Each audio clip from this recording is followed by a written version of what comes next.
We welcome you to the Lord's house. Good to see each one that's made their way here. Appreciate you coming and being here. Enjoy these Bible studies myself, and I just hope it's of value to you and that you can go away learning something. And Spirit of the Word always helps us and strengthens us, no matter where it's presented and where it's at. So we get that, I think, no matter. And so I'm glad we gather on Wednesday nights to do this Bible study, and appreciate y'all being here. We want to go to the Lord in prayer and just ask Him to bless and lead in this service tonight. We have need to continue to remember Tommy Lambert.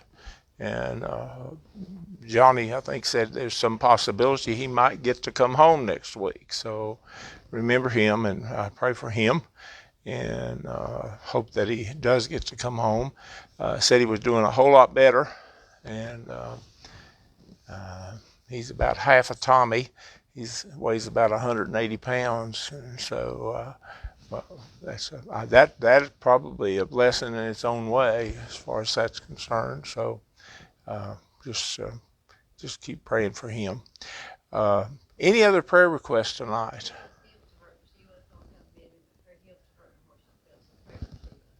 Okay. Remember Lillian's sister Sheila. Anybody else? And Linda. Yeah, we do need to remember Tim and lift him up in prayer. It was good to see Jenny and here Sunday, and so Timmy, and just glad to see them. So ask you to be in prayer. Just to catch you up, Timmy has, of course, finished his second year at the school down there in Florida, and has been training to fly airplanes. And he goes to Air Force training for about 4 weeks. I think it's the middle of June or something like that, and he'll be gone for about 4 weeks. So his summer is not all his own at home. So anyway, but just remember him as he will go down to, I think it's Alabama or someplace like that for training. Any other requests? Unspoken. Well, it's time for Mitch Wooten to come back, and we talked to someone the other day and said he'd broken a bone in his foot, so it'll be a little delayed. But still remember him. Looking forward to seeing him. Yeah. Do remember Mitch, and seems like the last 2 or 3 years, each time before coming, he's had some sort of health problem. So lift him up. By the uplifted hand. All right. Mike, will you lead us in prayer?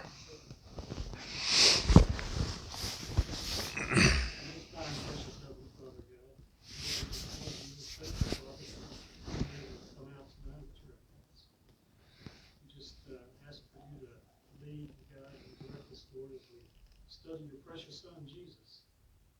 Lord, what a blessing that is. We're just so thankful for what Jesus did on the cross and for saving us. Lord, what a role model to go by. He's certainly our hero. And Father, we just ask that each one here be blessed being here, that you would bless their families and friends and relatives, neighbors. Father, as we go through the service, just do what you do best. It's just love on us. Lord, when we leave this place, we ask that we'll be the representatives that you need and want us to be each and every day.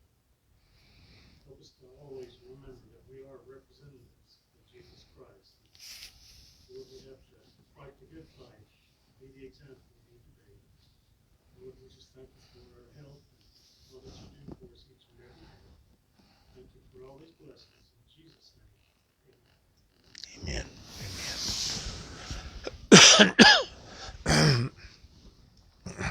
Appreciate the prayer and ask you to, excuse me, continue in prayer and for all those that were mentioned and for our church and for services coming up.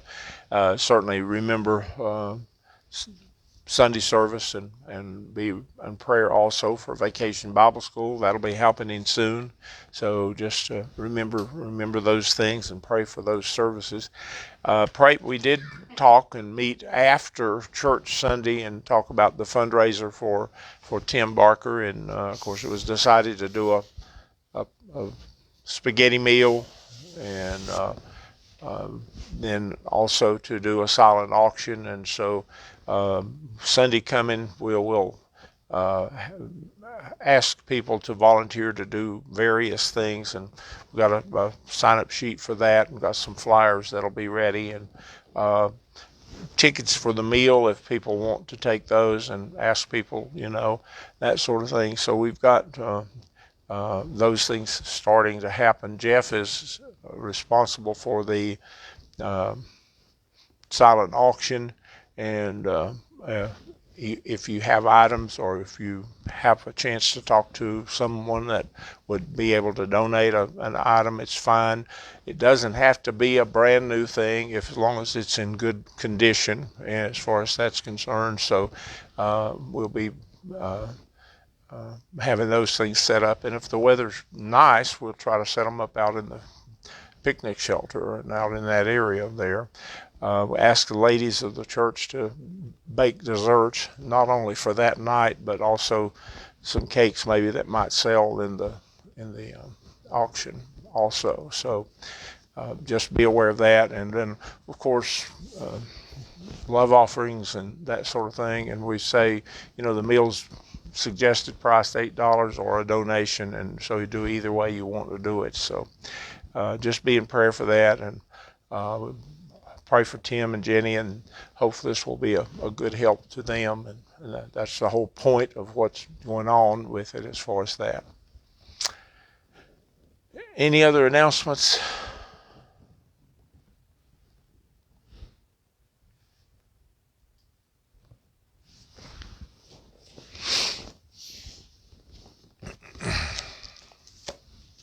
How many of you still have your list and got a list of the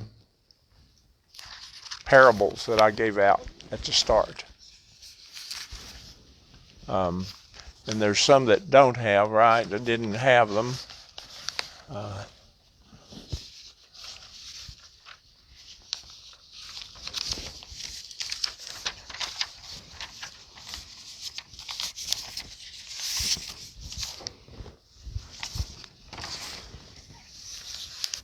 I can make some more copies if we need to do that. As far as that,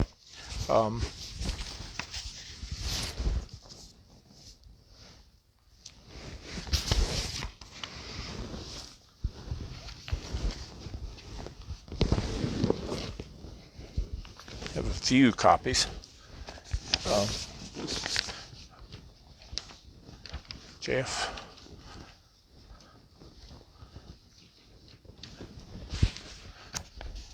Let you all share one. Is that all right? Maybe. Anybody else?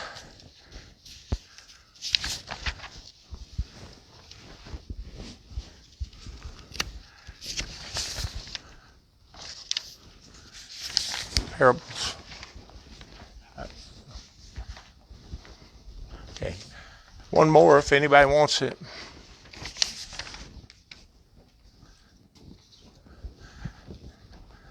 It's going to get real important in about a minute.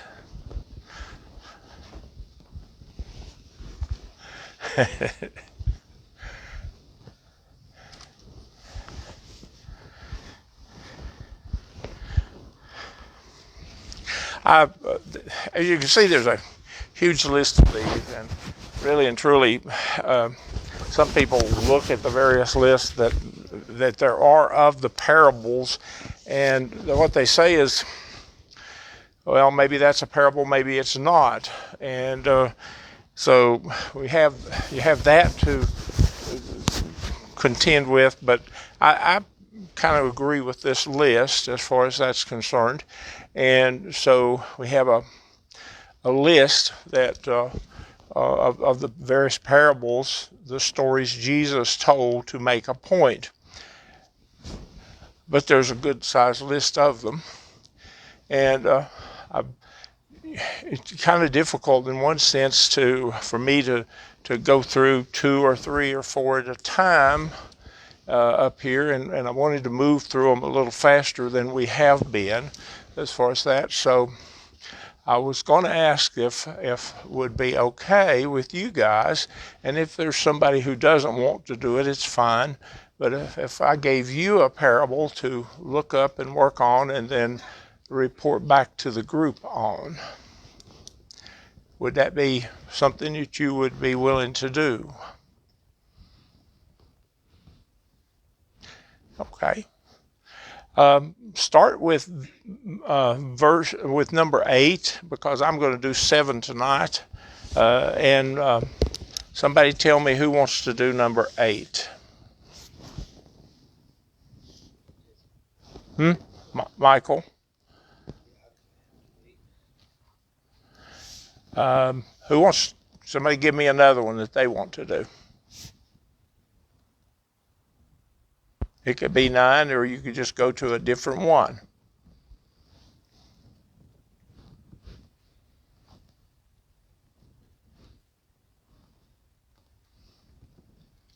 You mean doing them like next week? Is that what you're talking about? Huh?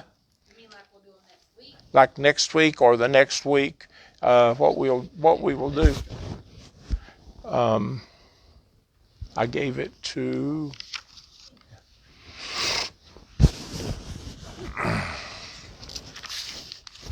Here, April.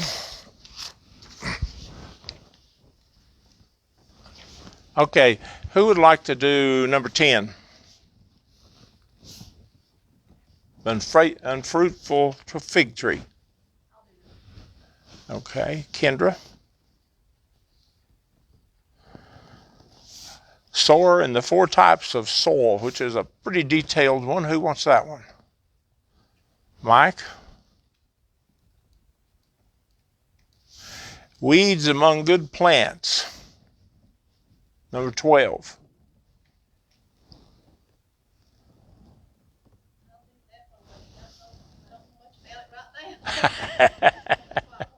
Janet.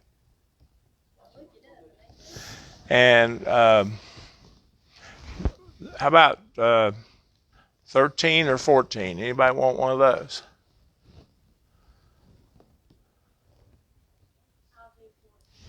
Okay, Sandy on the mustard seed. Okay, Gail. No.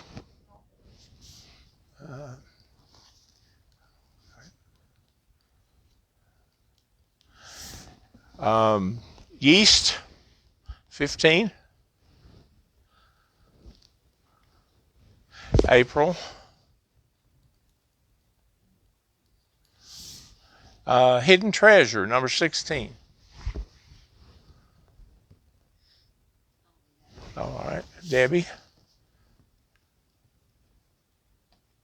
Now, I take 40 minutes, 45 minutes to do these. You take the amount of time that you want to, and you can do it from your seat back through there, or you don't have to come up here.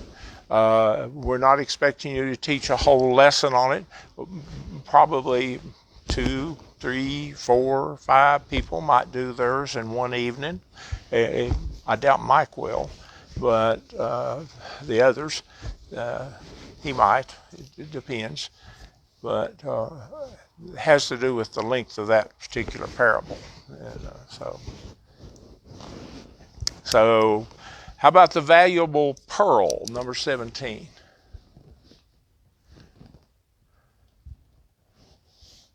How about the fishing net, number 18?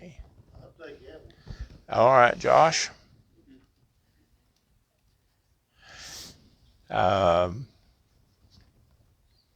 Owner of a house, number 19.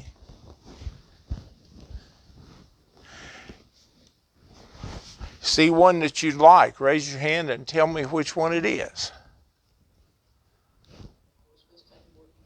No. Good Samaritan, number 24. That's a familiar one.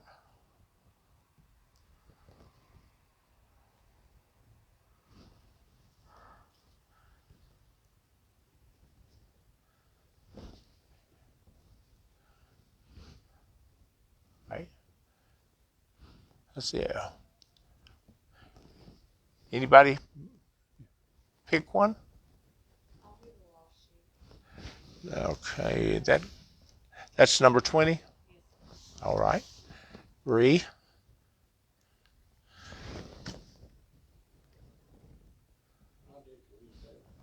27. Bobby.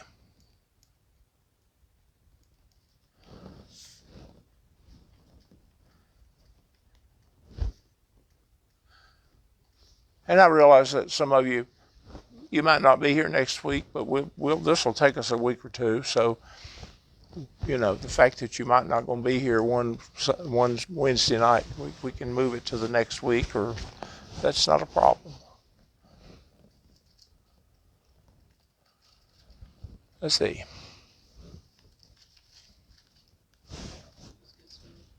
Hmm? Good Samaritan is still available. Lillian, you want that one?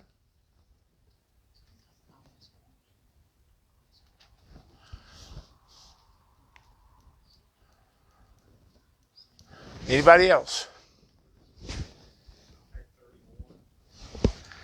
31, Zane.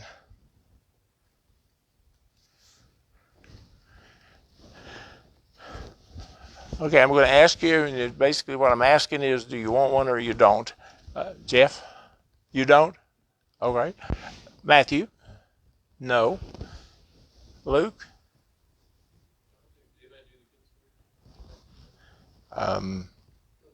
Go ahead. That's fine. Luke is doing Good Samaritan. Stephanie, do you want one? You what? No. Oh, you'll help him. Okay. All right. All right, I've got that down, and I've got the names beside that. Oh, goodness gracious. Just no grades, no tests. You don't flunk out of this class. All right. How about turning to Luke chapter 12?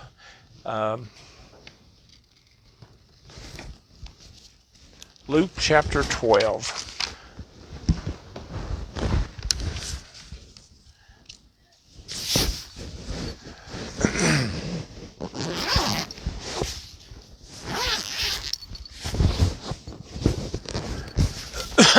Now, in Luke chapter 12, there is a parable.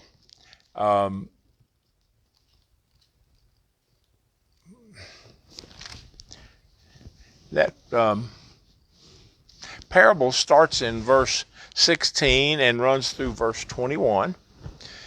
But like most of the ones that you'll be looking at, the question becomes, why did Jesus tell this parable? What was the purpose? What prompted him to do that? Why is it that it was told? And what was the point he was trying to make? If we get the why told and what's the main point, those are the main things that you look for. Of course, there's other things in these as far as that's concerned, but those two things are the main things you look for, and they will guide you through the rest of the parable. Now, let's start and read starting in verse 16 of chapter 12 of Luke, and it says, and that he being Jesus, he spake a parable unto them, saying, the ground of a certain rich man brought forth plentifully. And he thought within himself, what shall I do, because I have no room where to bestow my fruits? And he said, this will I do, I will pull down my barns, and I will build greater, and there will I bestow all my fruits and my goods. And I will say to my soul, soul, thou hast much goods laid up for many years. Take thine ease, eat, drink, and be merry. But God said unto him, thou fool, this night thy soul shall be required of thee. Then whose shall these things be which thou hast provided? So is he that layeth up treasure for himself and is not rich towards God. May God add a blessing to the reading of his word. Now, one of the things that I want you to notice in this is, and start in verse 13 and go through verse 21, and I want you to count how many times you see the word I or me or my. Start verse 13 and look all the way through to verse 21. And you're looking for I or me or my.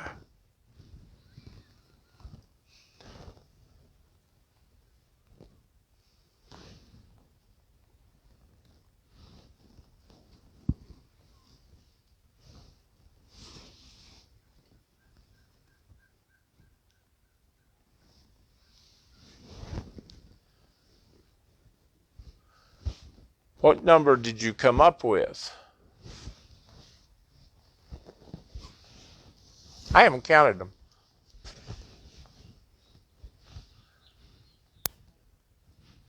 How many? I got 10, but mine's new living translation. No, 10 there. How many? Anybody else get a number? Okay, 13. Bobby, how many did you get? Okay.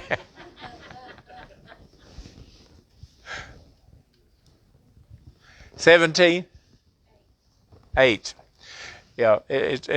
So there's a bunch of these, and it concentrates on me, on myself, on what I, that's what these, and we see in these verses. That's what we see.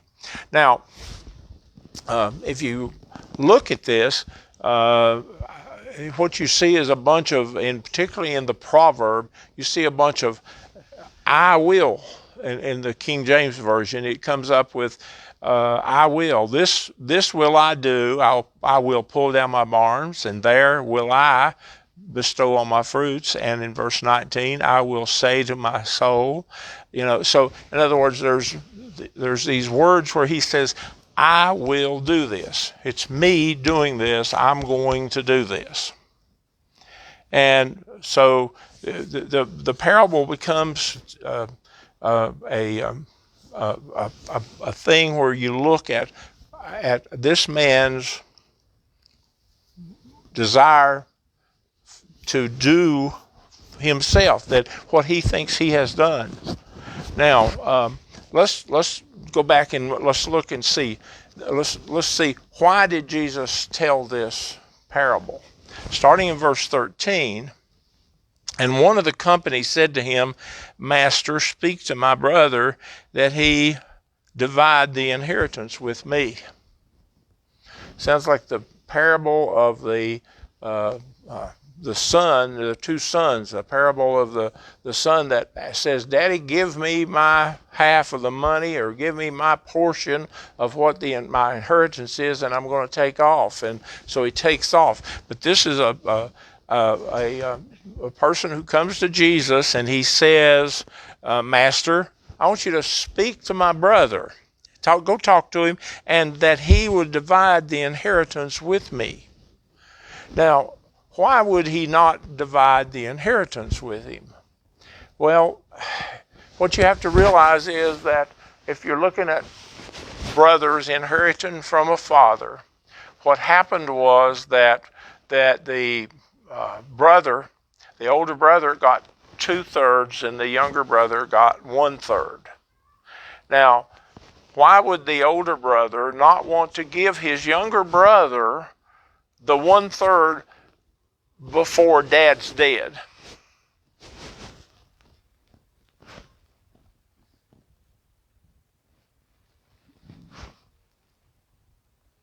What would be the reason he would have for doing that? Would it reduce what he was going to get, because a third of the property is taken away, and therefore what is being earned by the property, the 2/3 would be smaller because a third was taken away earlier than it normally would have been. So what's happening here is that first the boy is saying, "Hey, I want my portion, even though Daddy's not dead." That's the first thing. Second thing, he's doing it when he's not supposed to, according to Jewish law, and he's taking away from what the size of the estate would be at the end, and that would hurt both of the brothers. Look at Deuteronomy chapter 21, somebody. Deuteronomy chapter 21, verses 16 and 17.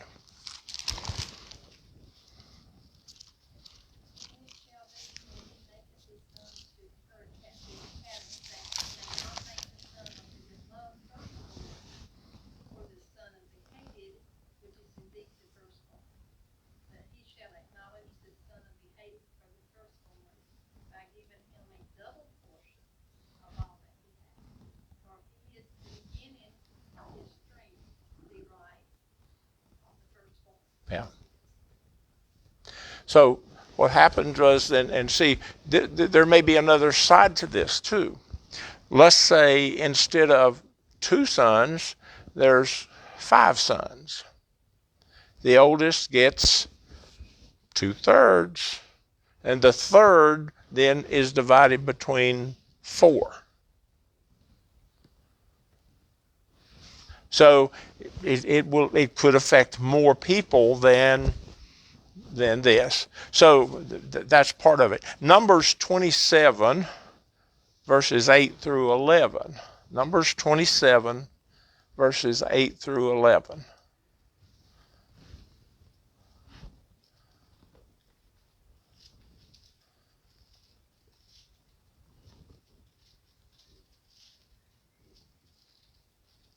What does that say?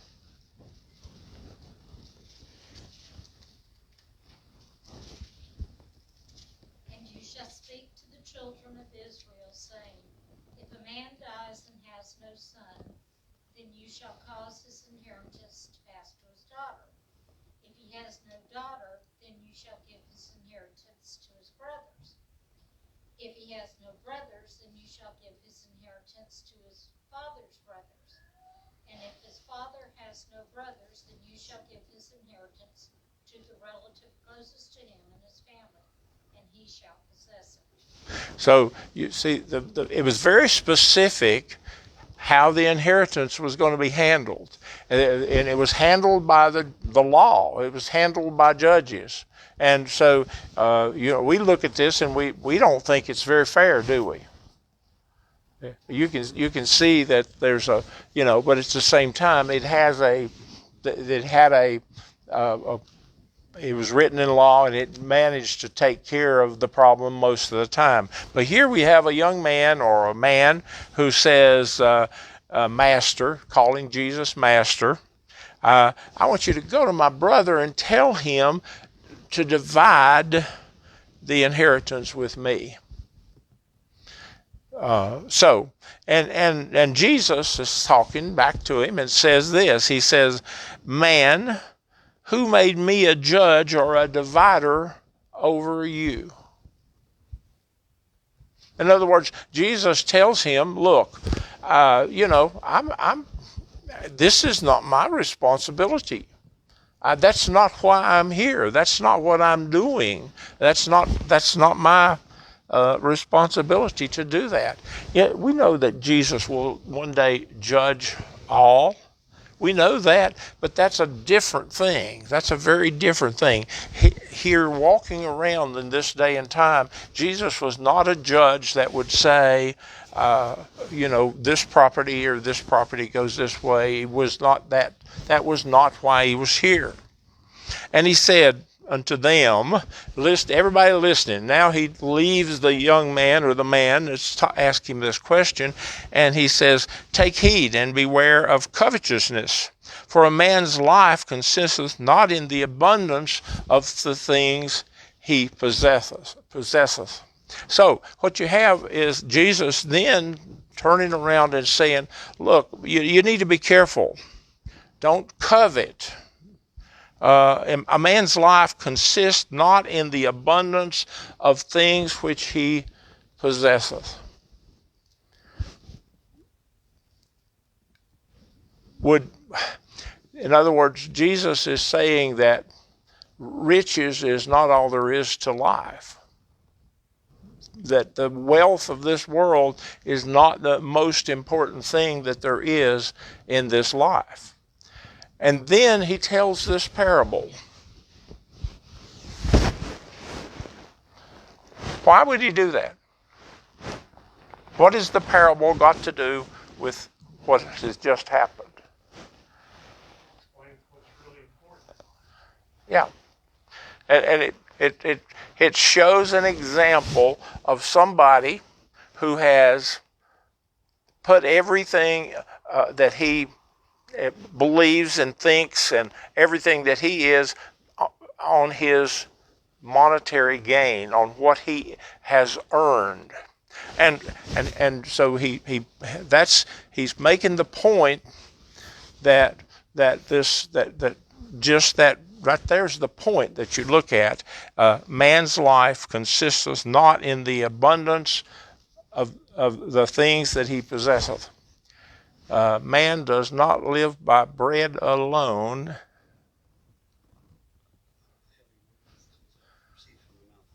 Yeah, that's So this is what Jesus is saying here in this.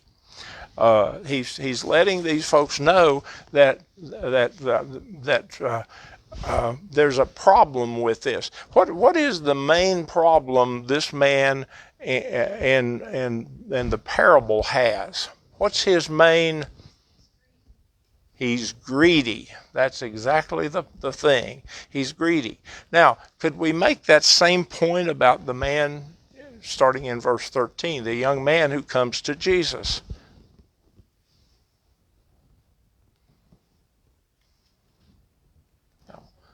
I think we can. I think we definitely can. And now look at that verse 13 again.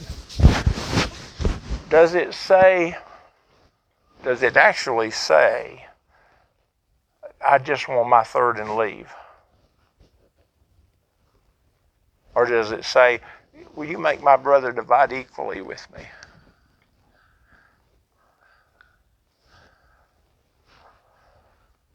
You say there. So I don't know, and I don't know which one it necessarily is, but to me it reads like that he divide the inheritance with me.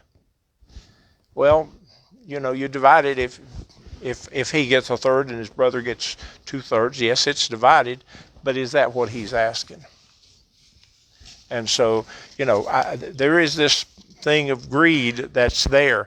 What other times did Jesus talk about greed? Would you say the rich man and Lazarus was a story that spoke of greed? The rich man who had everything set in, and Lazarus was a poor man sitting at his gate asking for scraps of food. Is that part of it? How about Zacchaeus being called and then him saying, well, I'm going to get rid of all this, and if there's anybody that I've cheated. How about calling Matthew or Levi the tax collector? Would those speak of greed? I think they would, as far as that. Really, the prodigal son is one that speaks of greed, because this young man, he wanted his, and he took it out and he misspent it. And so you have Jesus talking about this business of greed in several different ways. Comments or questions or discussion? Said the law set up law of inheritance. Yeah. Is there anything to say that our eldest brother on his own couldn't split those 2/3 of his? No. There would be nothing that would say that that couldn't be done. A judge, there would be, and see, starting from the days of Moses, there was a thing called the Sanhedrin.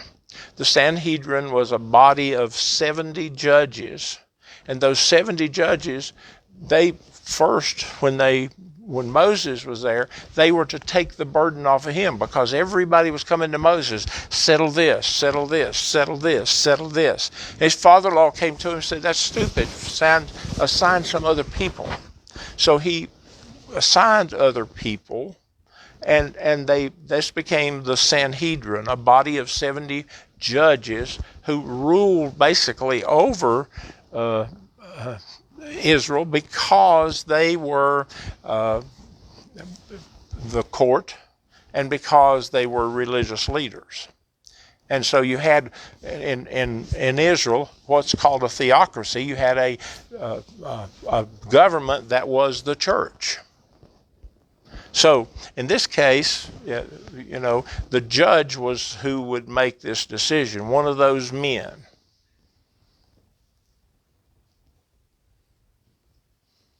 When Nicodemus came to Jesus by night, he's a member of the Sanhedrin. He's a judge, and so are some others that are mentioned in the Bible.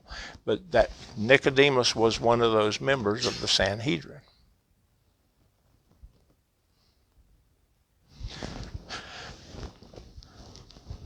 So let's look at the parable itself.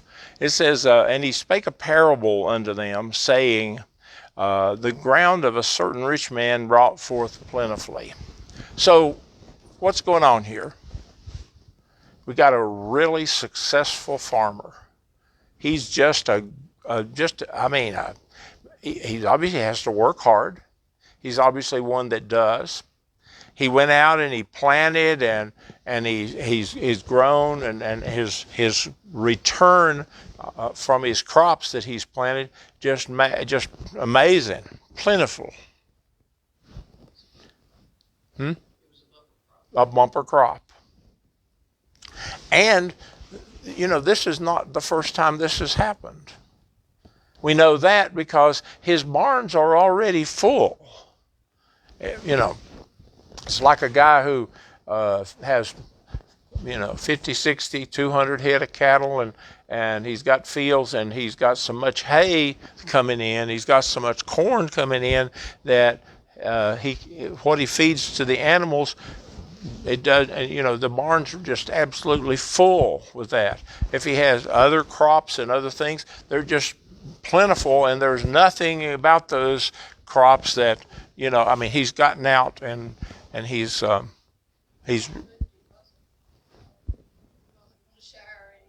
yeah, and he isn't sharing, is he? I mean, he really isn't. That's it. Now,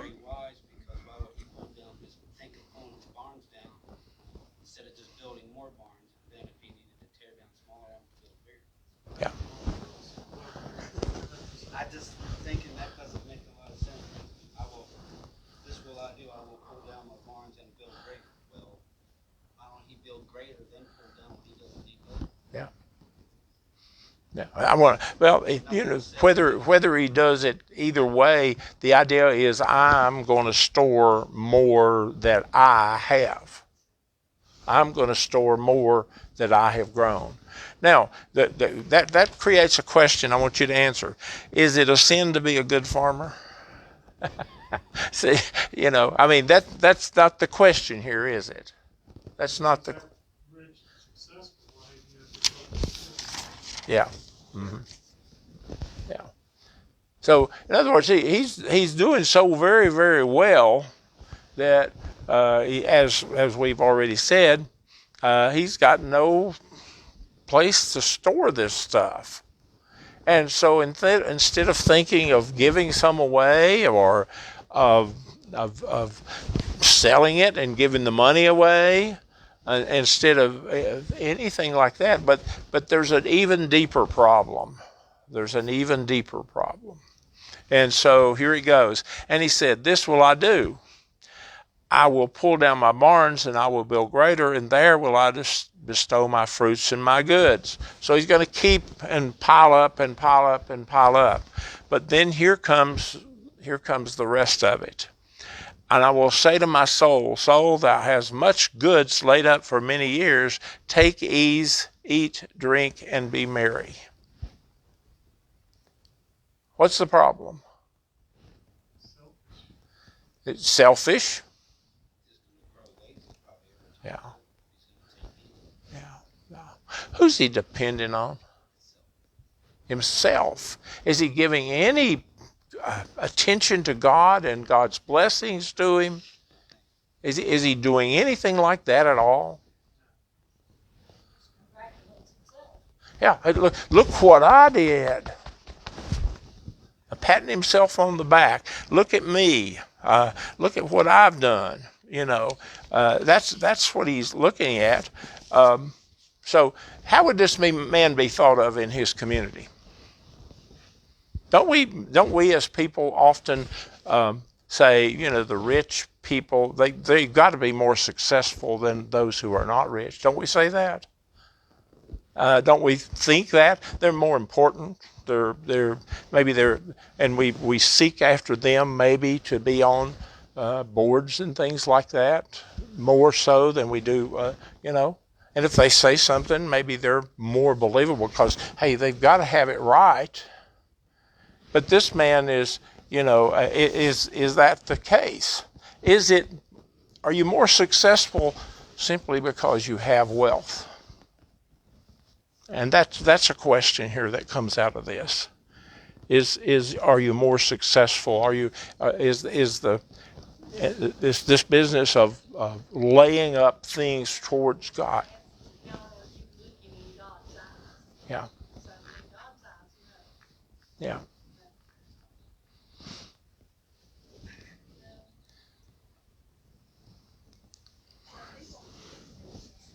Yeah. So his trust are in his possession. His trust is in his possessions. That's where his trust is. He looks around him and he says, the thing that's going to take care of me and the thing that I have to place all of my trust in is those barns full of this what I've grown. And that's an error.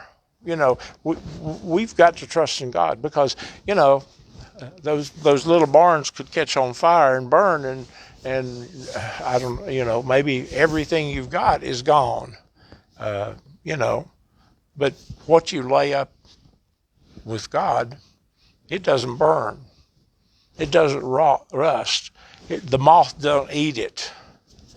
This is the thing that that is coming out of this.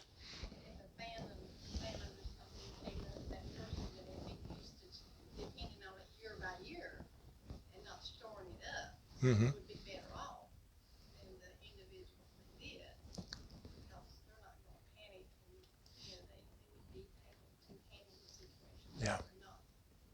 Not get down and out. Yeah. Right. There's nothing to disadvantage of it. Yeah. There's nothing said about how he was able to fill his barns, because surely he wasn't able to do it on his own. So he had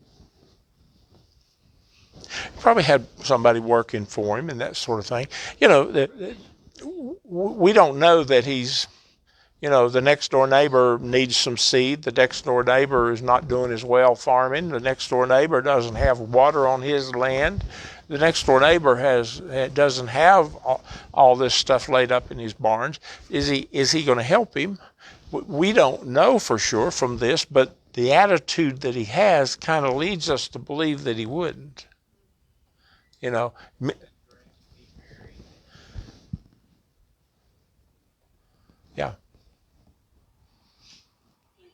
causes a lot of things like this, but it's says this was a rich man. Yes. He had the means to tear down his barns and build greater. Yeah. What if it had been someone who was not a rich man and his property without? He probably wouldn't have tore his barns down. He'd been more thankful. Yeah. And I think maybe when there's enough, there's enough, and any excess over that, where does it go? Where should it go? Should it not go to help others? I mean, that's it. Um, so he's trusting in his possessions, and that makes him make some really foolish choices here. His foolish choice is to just say, look, as Zane has said, I'm going to eat, drink, and be merry. I can live off of this for the rest of my life. I don't need anybody. I don't need God. There's a lesson right here for the United States of America. There really is. The lesson is that the fact that you have so much, that you have been blessed, doesn't mean you forget God. Doesn't mean that you walk off and leave Him out of the whole picture. And we've had it so easy in this country. We've had so much. I still say, and one of the best examples of this is you go to any school parking lot in the United States and look at what the students are driving to school, and you see how blessed we are. You see how blessed we are.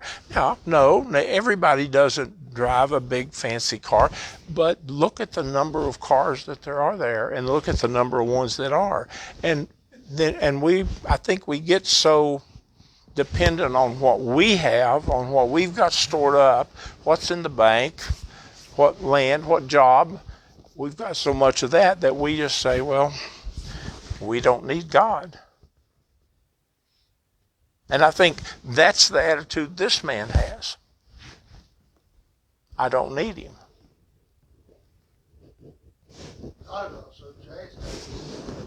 Yeah, he does. He does. And see, he's doing all this without thinking of God.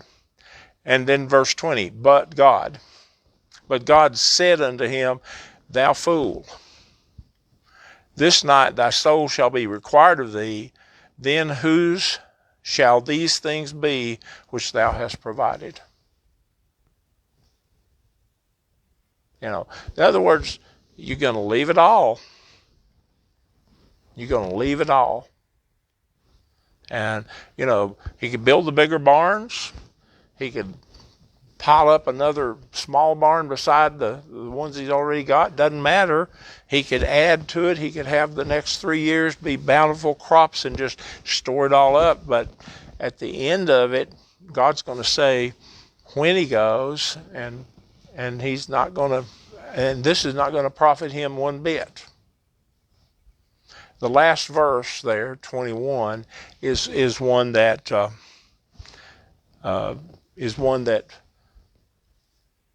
we all need to really look at hard. So is he that layeth up treasure for himself and is not rich towards God. And that covers it. Basically, in the Sermon on the Mount and other parables, other places, Jesus basically makes the point that, laying up treasure here, laying up things here is not something that is going to profit you as much as you think it is. That you need to put that emphasis on laying up treasure in heaven, being rich towards God.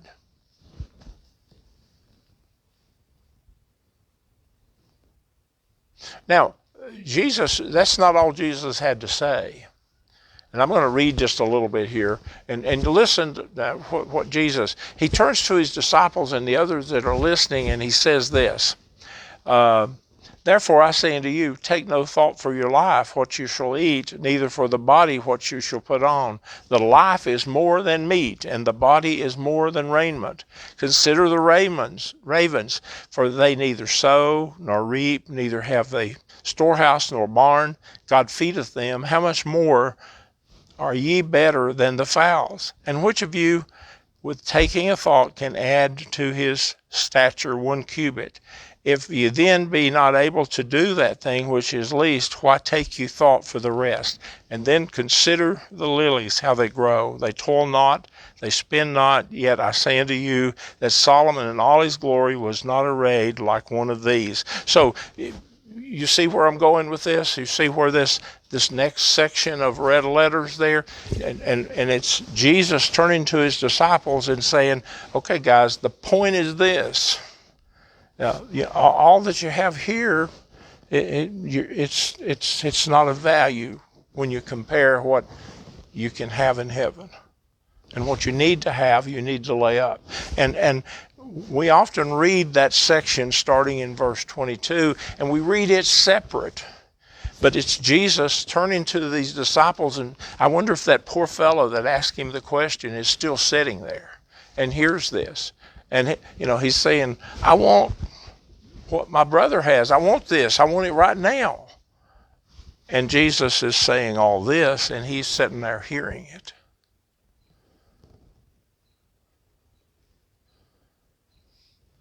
Discussion, questions.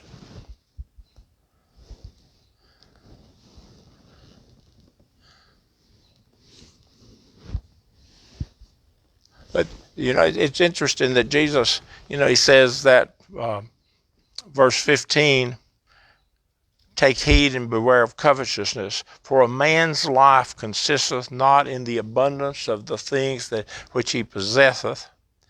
And then verse 23, the life is more than meat, and the body is more than raiment. So what we are is supposed to be more than what we eat and what we wear. And when what we eat, what we wear, what we have becomes more important than that spiritual relationship with God, we've got a problem.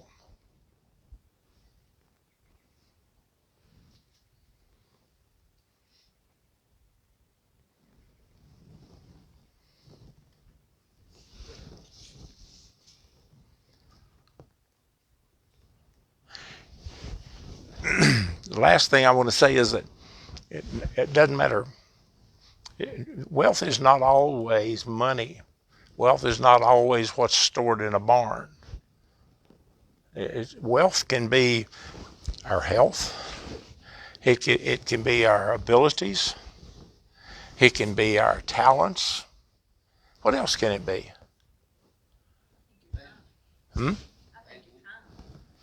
Time, family. What else?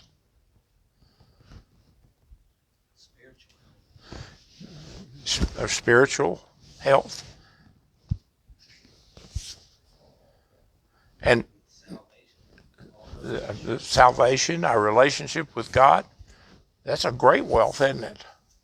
Now, let me ask you, which of those things is not on loan to us from God? Which is not? They're all on loan to us from God. They're not ours to control. This rich man I've got everything I need. God says, tonight you're going to die. Tonight. Huh? Yeah. Exactly. For where your treasure is, there will your heart be also.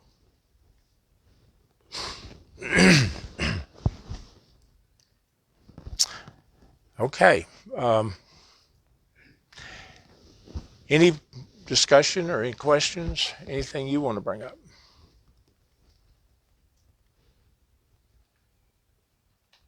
Well, the way I understand it, we seek the Father, we have the Creator, we have everything.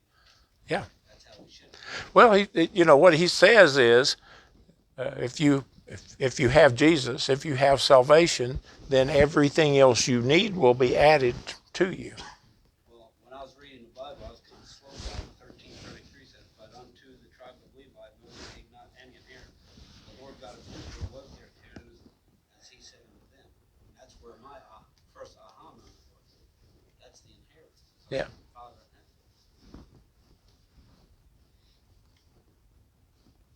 Anyone else?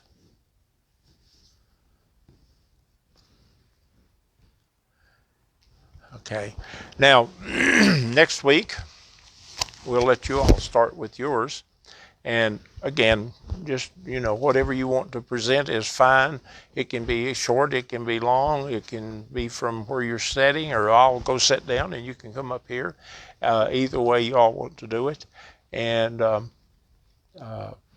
we'll let 1, 2, 3, 4, whatever number needs to go through. And then we'll sort of make comments after each one and discuss them a little bit. But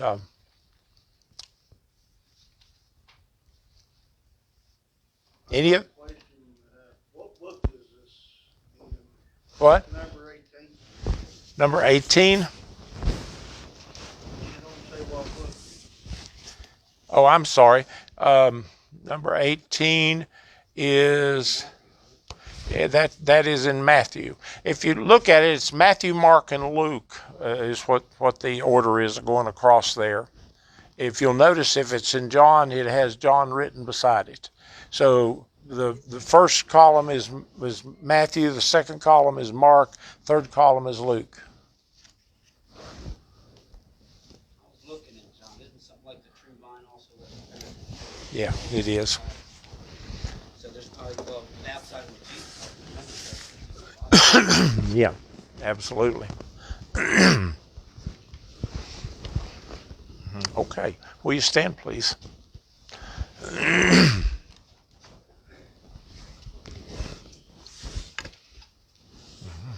We hope you've enjoyed tonight's Bible study, and we ask you to pray for our Wednesday night service. It's good to have this number here and good to have Eve here. Anybody have a word before we dismiss? Grateful to be in the house of the Lord. Amen.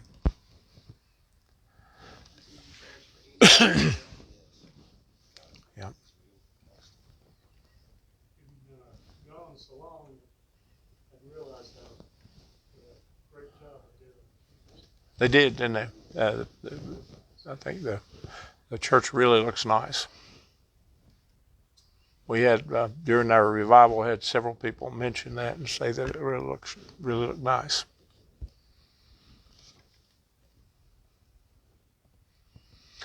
Well, guys, appreciate you being here. Be in prayer for Sunday's service, and look forward to seeing you here then. And if there's not another word, Gail, will you dismiss us?